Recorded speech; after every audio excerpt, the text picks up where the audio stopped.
Welcome to the Learning Can't Wait podcast, a Full Mind production. At Full Mind, our vision is to ensure every child has access to an exceptional education. Each episode, we will be joined by pathfinders within and around the education space who are bringing about transformational change on behalf of deserving students. I am your host, Hayley Spira-Bauer. Folks, you know how sometimes someone comes into your life and you know they're going to be there forever? This next guest is a repeat Learning Can't Wait podcast guest, but also one of those people for me.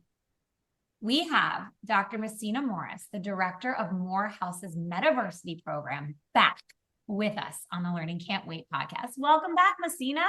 Hey, Hayley. So happy to be here again.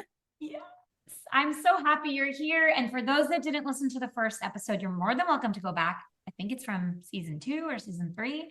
But Muhsinah, my story is so fun. We were at ASU GSB. We were sitting outside on a patio.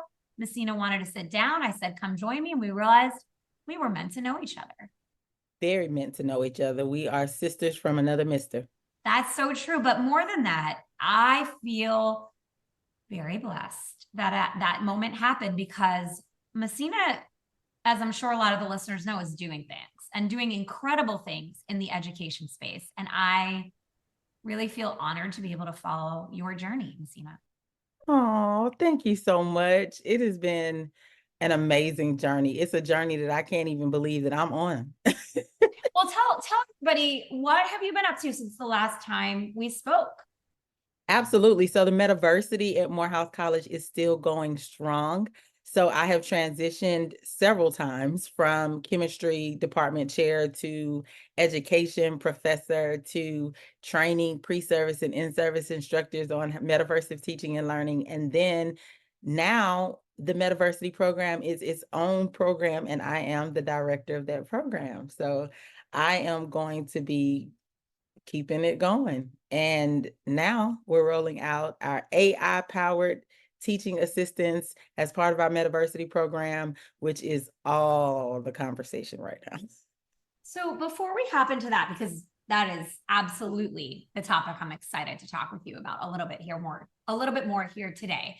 I want to talk about Morehouse and college and Metaversity. Is Morehouse unique in owning or having a Metaversity, or is this something we see across many other schools right now? Morehouse is unique in the fact that they have me, because we were the first Metaversity. Literally, we coined the term Metaversity at Morehouse College. And so Morehouse in the Metaverse is my brainchild. Myself and 3 other colleagues of mine decided, hey, we're going to go on this crazy journey. And they let me just go crazy in my creative space. And it became our Metaversity. And so now there are 120 Metaversities that follow Morehouse's blueprint that work with our EdTech partners, Victory XR. They have digital twins or digital representations of their campuses where they teach their courses, full college courses in the metaverse, using all of the tools that we have that are available in virtual reality. So immersive virtual reality is where our platform is on VXR Labs. And so the digital twin of Morehouse College also resides on VXR Labs platform as well. You know, I am so honest about my lack of depth of understanding of the post-secondary space. That for me is outside my wheelhouse. It's why I love having you and other guests on here to talk about it, because I love to learn. I love to grow. Absolutely. Talk to me about like what the sentiment is for students that are enrolled in the Metaversity. How do they feel about what type of education they're receiving, the experience they're having, and what that might mean for them post-college in the career land, having this experience as an undergrad? Absolutely. So for our courses, Morehouse College is an in-person residential college. So we do have a Morehouse online program, but that is separate. It's for working professionals to matriculate through college and finish up their degree. However, our in-person residential course is literally bring yourself to class, bring your headset to class, but bring your avatar to class too. So you don't show up and are present until that avatar is also present in that particular space. But what our students, what this has allowed us to do is to make sure that our students are being met where they are. They're able to go on experiences, whether past, present, or future, or things that haven't yet been defined, and take what is concrete in the real world or what is abstract and make it more concrete in this world where they're getting kinesthetic, they're getting visual, they're getting auditory input all at the same time. And that's what I call that metaversive teaching and learning, where they're learning in real time 3D in a persistent shared space. So they are just like we are, except they're not in little boxes. They're actually, their avatar presence is around one another, and it fosters this feeling of belonging and collaboration that you just can't get in other spaces, because honestly, they're experiencing the exact same thing. The memory bank is registering this experience that they're having in this simulated environment as a real experience that is happening in the trajectory of their lives. And so it's enhancing their learning experience. And then it's putting them miles ahead of other students who don't have access to the technology, just because training and development in the future of work is happening in these type of environments with augmented reality, with virtual reality, with mixed reality devices. And so you will see a lot of contractors or people who are doing any type of work, architects even, that have these goggles or glasses on where they're getting input in real time to help them do their jobs more effectively. And so it's helping our students be at the forefront of the future of work. My best friend is a trauma doctor. She studies trauma and its impact on longitudinal mental health. And she told me that, students in med school now, which was not the case then, they get to practice medicine in the VR world instead of not like just on patients. They get to practice and have experiences hands-on virtually that she didn't get to have when she went to school. And I can't even imagine how much better trained doctors are today. Spatial computing at its finest. Let me tell you, as a chemist who trains doctors, because I'm the gatekeeper, you have to get through chemistry no matter what it takes to get to that MD. So students need dogged repetition. They need experiential experience. They need experience. And no matter how good or bad the experience is, you don't get the same repetitions unless you got the same repetitions. So there's nothing that can beat getting in there and having practice. And so we have skill labs usually, but skill labs are in that one setting in the hospital or in the medical college, and you go to that skill lab and you basically spend the night if you want to get better. Well, now you don't have to do that. You can be in the comfort of your own home and just suturing, practicing how to cut through fascia, through all these things, practicing in the cadaver labs. We have a cadaver lab. So instead of all these different cadavers that you have to cut up, cadavers are very expensive. People are not donating their bodies to science like they used to. So also very expensive. And the disposal and all of those things are very expensive. And so imagine trying to learn how to take a heart out over and over again. Well, once you do that one cut, you've already either done it right or wrong. But imagine in the virtual world, if I'm cutting to do any type of open heart surgery, I can practice. Oh, I didn't get it right that time. No harm, no foul. Start over. No harm, no foul. Start over till I do get it right. And then I'll have something that is instructing me. So here come the AI powered tools and the augmented reality that is also now putting up captions and saying, no, cut here, no, slice here, no, slice deeper, no, with extra force, or, giving them that intuitive 24/7 real-time feedback that they need to know am I doing well or am I not doing well? Instead of guessing and then getting there and working on a patient and, we don't get life back. So I'm realizing that after this interview, I need to connect you with someone who's looking to do this for teacher programs. Oh. Yeah. I'm this is real time. We're recording right now, but this is the realization I'm having on this call because they are looking to expand the model that's used for medical professionals to do their training to teaching and learning so that our teachers can be more equipped with more practice reps with students.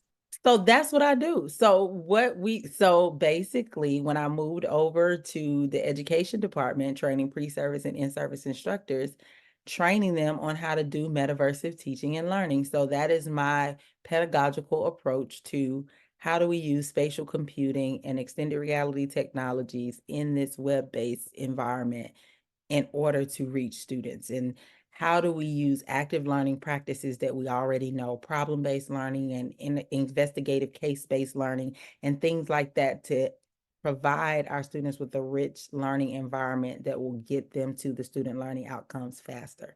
So that's what metaversive teaching and learning is. And that's what my company Metaverse United does, helping people find where they belong in the embodiment of the internet at unitethemetaverse.com. So that's what we do, is train teachers and educators. And I'm training 1,000 educators now on how to create their AI-powered teaching assistants according to learning standards and, whatever your standards are for your state, whatever your standards are for your actual county, because people don't understand that educators do it all differently. We teach everybody everything, but every state and every county kind of does it differently. But we're going to take just a standard 3-part lesson and break it down so that people could understand how to really create a metaversive teaching and learning type of lesson that will reach students. I love this. I'm learning So something. definitely connect us. Oh my definitely gosh, connect 100%. us. So let's go back now and talk a little bit about what's happening in Morehouse. You posted something on LinkedIn, always LinkedIn providing the good information, about AI teaching assistants. So Yes, let's talk about how AI is coming to play in your world right now. Oh my gosh, it is just like a dream come true. I've always really wanted AI buddies, is what I call them, because so mom of 5 kids, everyone in the audience. I have 5 boys, and 2 of my boys have autism. One has moderate support needs. One is a twice exceptional child, is a gifted child. So my 4th and 5th son. So 4th son, Seth, he and I have a book, Seth Can Do All Things, but Seth can do all things. And he was my muse for wanting AI-powered buddies in the metaverse. Okay. And so when I talked to Steve Grubbs, who's the CEO of Victory XR, he said, what do you want when you think about the metaverse? When you think about education in the metaverse, what is it that you're looking for and what is it that you're looking to do? And I was like, a forever school for the neurodivergent, where there's inclusiveness, where there's technological solutions that are going to be existing. I need all of the things, right? So from that conversation, organically, these AI teaching assistants have come to fruition. So it was really generally like the next step from our Metaversity is to be able to have the aptitude for students to have 24/7 personalized learning support. That means that after the lesson is over, then they can be retaught the lesson. They could have formative assessments throughout. They can go back and look at a transcript of what they asked the AI. But before the AI goes to open AI, which is our source, our learning large language model, before it goes there, it goes through all of the lessons and the resources that us as the instructor have plugged in. So we plug in our own scripts and our own resources and things that we've compiled over years of being subject matter experts in our field. And then that is able to be answered and asked queries of. And so it will go through that and then go to OpenAI to ask other questions, but it also redirects students and gets them back onto the path of where the lesson is taking them. So it's just a magical, amazing experience for students to be able to have their teachers information at their hand, because they're going to use AI. They're going to use tools to help them get better, smarter, faster. Like, they're going to use it just like how we use the web.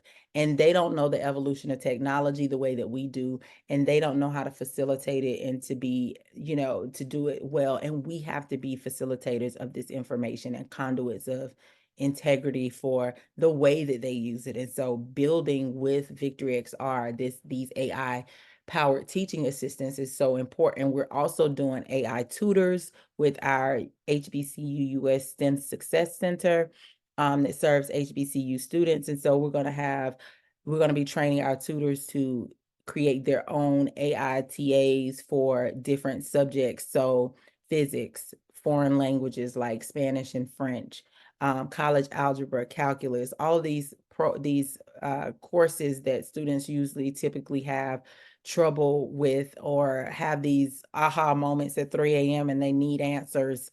They'll be able to contact their AI tutors, AI TAs within their core classroom. So very excited, on a Chrome browser and in the headset. So cool.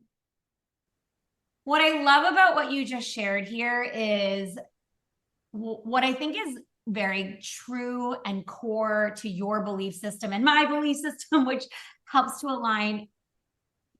So much of this is rooted in equity and access and the ability to provide new and important learning opportunities for many, many types of people in all different walks of life and experiences. Exactly. But I know you have a very specific opinion about what access means. And I would love for you to share, when we say access, what are we talking about here? When I say access, I'm not just talking about socioeconomic digital divide type of access. That is very important. But when I'm talking about access, I'm talking about accessibility for the neurodivergent, accessibility for those people with disabilities, accessibility for all people, all humanity. And so that means not just making sure that you have the tool, but that you could use the tool and use the tool effectively so that it creates more quality engagement in your own lives. So that is the whole point. Is I want to make sure that there is equity across humanity, regardless to what your ability is. So not just do I have it, but not only do I have it, but am I going to be able to use it effectively according to my ability? It's just such a different world than we grew up in. It is. Think about how technology has advanced so far. I talk openly. I have lupus. It's really hard for me to carry heavy things. My joints are hurting. When I was younger, this was also true. Yes. And the accommodation that I received, which was great and better than any other alternative, was that I had 2 sets of textbooks. So when I walked around high school, I could keep my backpack empty. And then when I got home, I could have a textbook at home. Today, go. That is so funny that you said that, because literally my first invention was a double-sided book bag, because I was a child that my mom was so concerned because I carried all my books home every single day. I know, Nerd Central, but my mom said, carry your books home every single day. And the way my mama used to go and get the old textbooks and keep them at home so that I wouldn't have to carry so many. But one of my inventions for Invent America competition was the double-sided book bag, so that I could have a balanced weight of book bag, like so that I could carry the book bag. So it's interesting, because now that I think about it, my double-sided book bag would have just helped you a little bit be able to balance it, even though, because it would have just been just easier. So I mean, it has merit. That just made my heart happy. I mean, I'm such a nerd with you. You know what my first invention was? It was also self-serving. Before BMW, Mercedes, and all these car companies came out with heated steering wheels, I invented a heating steering wheel, and I called it a heating steering wheel for driving arthritics, because my hands always hurt. Yes. And now I should have patented it, though. I would be doing very well. Do you know that I cut the drive? So people don't know that I have invisible disabilities. I suffer very much from fibromyalgia, and have since 2002, and probably before that, and just didn't know that it was. But but I use the heated steering. Listen, It makes a heated difference. steering wheel, even in the summer, because arthritis has no chill. So anyway, No, it doesn't. It sure doesn't. yeah, I tell people all the time, I traversed the entire world creating this metaverse with one arm. People don't even know that. Remember, did you meet me when I had one arm? No. Was I the one arm bandit then? No, you weren't. You weren't. Yeah, I had my shoulder reconstructed. Oh, you were in pain. I do remember that actually. I do remember that. Listen, it's this though. It's this conversation because disability means so many different things. Yeah. And for it's different for every child. And so the way that technology really brings learning opportunities to all children, wherever they are, with whatever needs they have, is profound. Yeah. What, Muhsinah, what concerns do you have? Like there's a very balanced conversation that occurs when you talk about AI that's real. What challenges do you see, and how can we as a society overcome them? For me, it's discernment from what is real and what is fake. I think that that is the biggest concern and risk factor that I find, even when I think about vulnerable populations and communities where people may just not be aware of that there are deep fakes, and that there are people that can call and clone your voice, or just all of these other types of ways that technology are using that are not humane, right? And so I'm really concerned about how can we discern what is AI technology and when AI technology has been used from when it has not been used, and what is a way that we can do that without it being that it's like a scarlet letter because you used AI, because it shouldn't be that. And then in terms of artificial general intelligence and what people are really afraid of in terms of their Terminator thinking, is don't be afraid, be informed. My biggest thing is do the research. And for people, research is social media. So I'm gonna have to give you the workflow. Yes, do your research workflow the way that you're gonna do it, because I'm gonna tell you the way that students are gonna do it now is gonna start with TikTok or with a reel. And so it starts from shortest form all the way to long form. And so you have to be informed that people are going to go to the shortest snippets of content. And so if you're not a subject matter expert putting out short snippets of content, nobody has dug through your journals to find your information. So anyway, so that's another whole conversation. But anyway, do your research, start with short form, just find out small information. What is artificial intelligence? It's a discipline. It is a discipline. It is a subject matter. And so then what are these other things like algorithms and machine learning and data science, and what do they really mean, and what do they mean by data and privacy and security? Just do small snippets of research and stay away from the gossip blogs. Stay away from the gossip blogs and just people's opinion, and look for the subject matter information about how this works. What does artificial intelligence mean? Because it's not something that's new.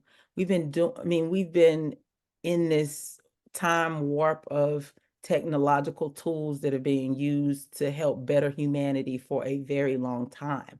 And 1950s was when the first algorithm basically was created that pushed us into what we now call artificial intelligence. And so I I caution people about being so afraid of something that human beings created, because human intelligence created artificial intelligence. And so I'm going to lean towards the fact that human beings do some really crazy things, but human beings also do some really wonderful things.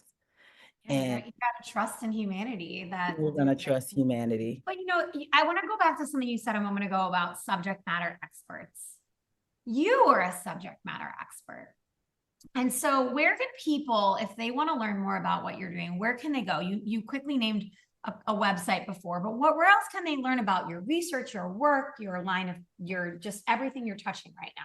So if you go to unitethemetaverse.com, that is my website, and where it says about me and it tells you all these gnarly things and it has all these links, I really post on social media a lot, primarily LinkedIn. So if you catch me on LinkedIn, you'll be up to date with all of the things that I do because I am a social media blogger.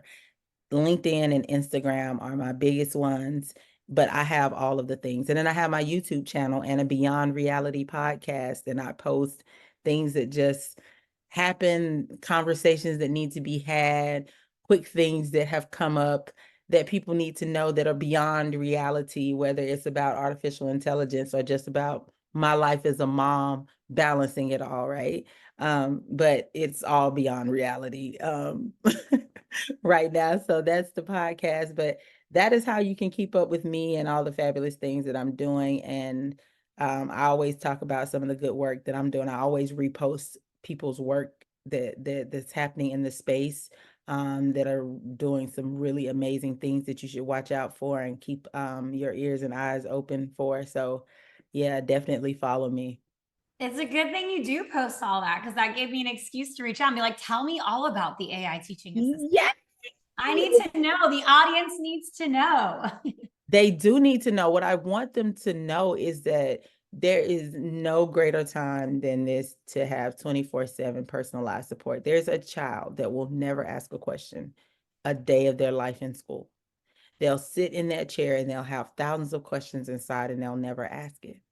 And the teacher having 40 students in there may never see that that student has a question that is on the precipice of their tongue, but pop, the bell rang, but another student, or oh, I had another distraction, or something just happened and it took their thought away.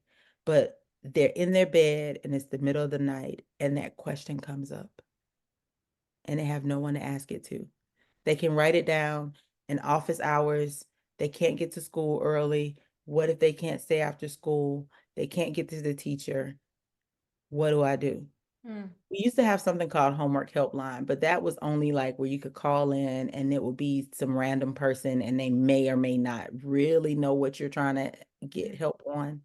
But now we have an opportunity for AI-powered teaching assistants that have the entire script of everything that the teacher talked about in the class and all of the resources and everything. And when you have that question in the middle of the night, you get up on your Chrome browser and you type in your question and it's going to give you something, and it might close some of the learning gaps that you've had because you'll continue to ask questions. And what people don't understand is there's an art to asking questions. And once students start asking more questions, they learn how to get more information and they gain more information quickly. And so once they can do that, then you're really, really making major impact in ways that you don't even know how to quantify yet. And that's what I'm proving. I'm going to prove the model that more access to information is important for student achievement. Yes, you will. And we'll all follow you doing it. Muhsinah, as my final question, what advice would you give an educator, maybe in the post-secondary space, who's starting their career, who really wants to dive in deep with their students this school year? Create your own AITA, and you can do that by creating your account with Victory XR, who are our EdTech partners. You can create a Nexus account and just start playing with the tool. The creator tool is there. We have a lot of great examples. I'm going to be doing some training to help you understand how to create your lessons more efficiently, more effectively, and quicker. And I just need for you to play. Don't be serious about it. Get in there, get in the game. And, you know, the most amazing thing that I learned as an educator is when my students saw that I was in the game and that I was playing the game that they love to play, and it made me laugh. It was a giggle that restored my joy in education. A giggle from my lips to my students' ears that made them just totally enamored with the fact that she's a person that has real feelings and real joy and is enjoying being with us. Because really all our students want to know is that we enjoy being with them and that they are being seen. That's what helps you grow and learn and expand, is that you're seen and you're heard. And so humanity can't wait for us to figure out all of the nuances of what is going to make this right from wrong. And we can't spend a lot of time going back and forth about too many things, when literally children need this tool to be able to get to the next level of their lives and to lead quality lives when they're in the workplace. Like, it's a necessity. And so there's no way that you're going to overcome any of your circumstances that you were born into unless you innovate, unless you're entrepreneurial, unless you're going to have access to these wonderful tools that can help increase your technological footprint and your understanding. It's the only way. So, Muhsinah, you are such a light, and your wisdom and expertise are so valued. Thank you so much for coming back to share about what you've been cooking up. And I can't wait to have you back again soon. And I can't wait to be back. Love you. Love you guys, y'all. Thank you. Get in the game. Educators make everybody everything. Listen, educators make everybody everything. 100%. Yeah. 100%. Thank you, everybody, for tuning in today. Thanks for listening to the Learning Can't Wait podcast. If you like what you heard, please rate, review, and share this episode. Be the first to know when we have a new episode by subscribing wherever you listen to podcasts. If you'd like to be a guest on the show or have a suggestion for an episode, email us at podcast@fullmindlearning.com.